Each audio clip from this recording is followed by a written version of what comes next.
मैं दौड़ूंगा तो गिरूंगा भी, मैं तैरूंगा तो डूबूंगा भी, तैराकी भी कहलाऊंगा। उखरी में मुरी दूंगा तो समाज से कितना डरूं। मेरी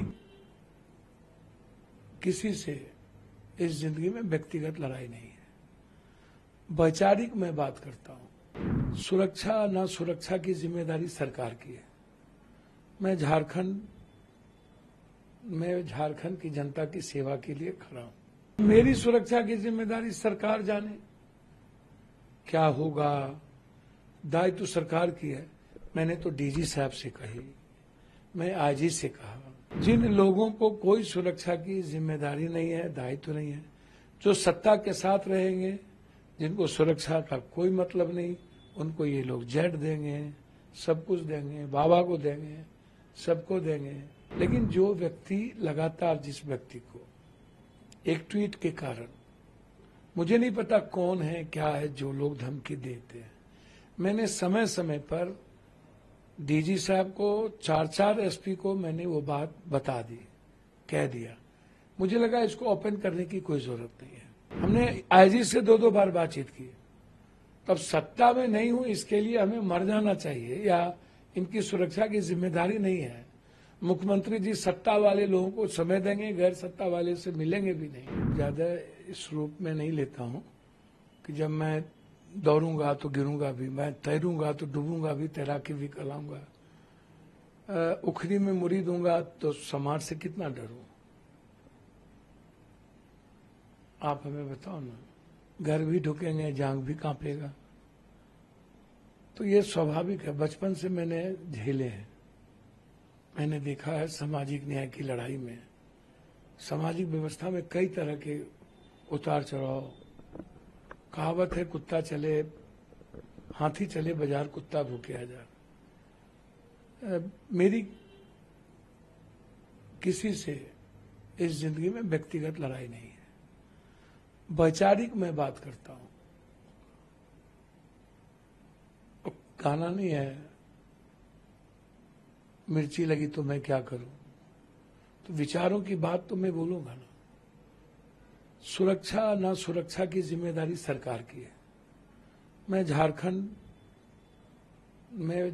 की जनता की सेवा के लिए खड़ा हूं, लड़ रहा हूं। हेमंत सोरेन जी झारखंड का बेटा है, लगातार यातनाएं दी गई, मारने का प्रयास उन्हें किया गया। शेरनी की तरह मेरी बेटी कल्पना सोरेन उठी, और मुझे लगता है कि आज आम लोगों की आवाज बन चुके हैं।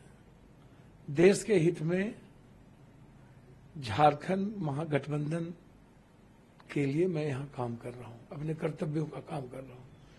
अब मेरी सुरक्षा की जिम्मेदारी सरकार जाने, क्या होगा दायित्व सरकार की है। मैंने तो डीजी साहब से कही, मैं आईजी से कहा, मैं सीएम साहब से कई बार मिलने का प्रयास किया, नीतीश बाबू से। मैं उनके चीफ सेक्रेटरी से बातचीत की सुरक्षा को लेकर के। जिन लोगों को कोई सुरक्षा की जिम्मेदारी नहीं है, दायित्व नहीं है, जो सत्ता के साथ रहेंगे, जिनको सुरक्षा का कोई मतलब नहीं, उनको ये लोग जेट देंगे, सब कुछ देंगे, बाबा को देंगे, सबको देंगे। लेकिन जो व्यक्ति लगातार, जिस व्यक्ति को एक ट्वीट के कारण, मुझे नहीं पता कौन है क्या है, जो लोग धमकी देते हैं, मैंने समय समय पर डीजी साहब को, 4 एसपी को मैंने वो बात बता दी, कह दिया। मुझे लगा इसको ओपन करने की कोई जरूरत नहीं है, हाय तौबा मचाने की जरूरत नहीं है। और इतनी धमकी के बावजूद मैं बम्बई गया था। मैं सलमान जी से मिला, बात की मैंने। उस दिन रात में डिनर था मेरा। मैं बाबा सिद्दीकी के परिवार से मिला, फिर हम आए। तो ये सामाजिक जीवन में, पारिवारिक जीवन में व्यक्तिगत काम है, वो हर व्यक्ति को करना चाहिए। दुख के घड़ी में रहना चाहिए। तो हम तो नहीं डरे, हम तो अपना काम कर रहे हैं। हम बम्बई भी गए, हम अपनी जिम्मेदारी का निर्वहन भी कर रहे हैं। कल बिहार में जो घटना घटित हो रही है, वहां भी जा रहे हैं। तो हमने तो पूर्णिया में भी, Purnia SP, Katihar SP, Madhepura SP, IG, DG, हमें जब खबर मिली इस नंबर से लोग आए हुए हैं विभिन्न जगहों पर, हमने नंबर तक दिया। हमने आईजी से 2-2 बार बातचीत की। तब सत्ता में नहीं हूं इसके लिए हमें मर जाना चाहिए या इनकी सुरक्षा की जिम्मेदारी नहीं है। मुख्यमंत्री जी सत्ता वाले लोगों को समय देंगे, गैर सत्ता वाले से मिलेंगे भी नहीं। तो कम से कम बिहार सरकार इतना बेशरम तो ना हो कि आप, और भारत सरकार से, गृह मंत्री जी से भी मैंने बातचीत की। क्या मैं लेटर लिखा गृह मंत्रालय को? मैं बातचीत तक किया था सुरक्षा को लिए, फोन आए उनके, मैंने उस वक्त बातचीत भी की अमित शाह जी से, फिर पत्र भी लिखा। तो सत्ता के साथ आप नहीं हैं तो आप मरिए, श्रद्धांजलि बाद में दे दी जाएगी।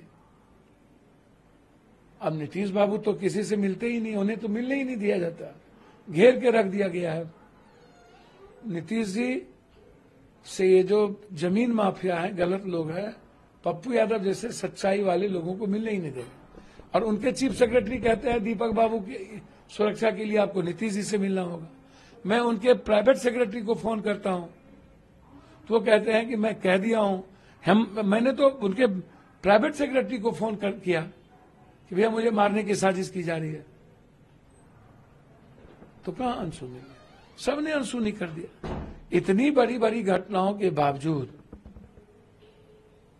न तो केंद्र सरकार गंभीर हुए सुरक्षा के प्रति, तो मुझे चिंता नहीं है। मैं तो आग्रह हाथ जोड़ के करूंगा, आप सुरक्षा देने में सक्षम नहीं हैं तो आप कह दीजिए, मैं अपनी सुरक्षा खुद कर लूंगा।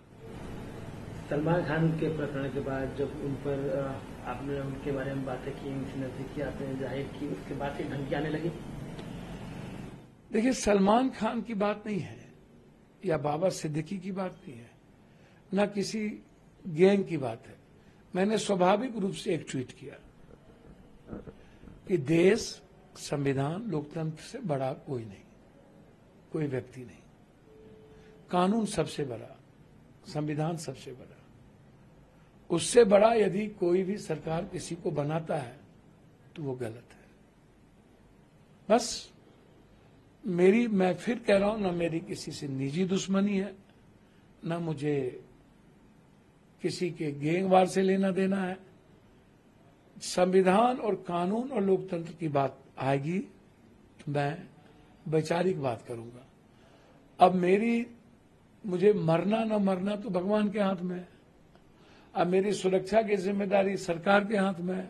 अब सरकार मुझे मरवाना चाहती है कि बचाना चाहती तो सरकार जाने। इतने समय समय पर वीडियो ऑडियो देने के बावजूद एक भी एसपी, एक भी डीआईजी, आईजी ने एक प्रतिक्रिया तक नहीं दी, तो इसका मतलब साफ है कि वो श्रद्धांजलि देने आएंगे।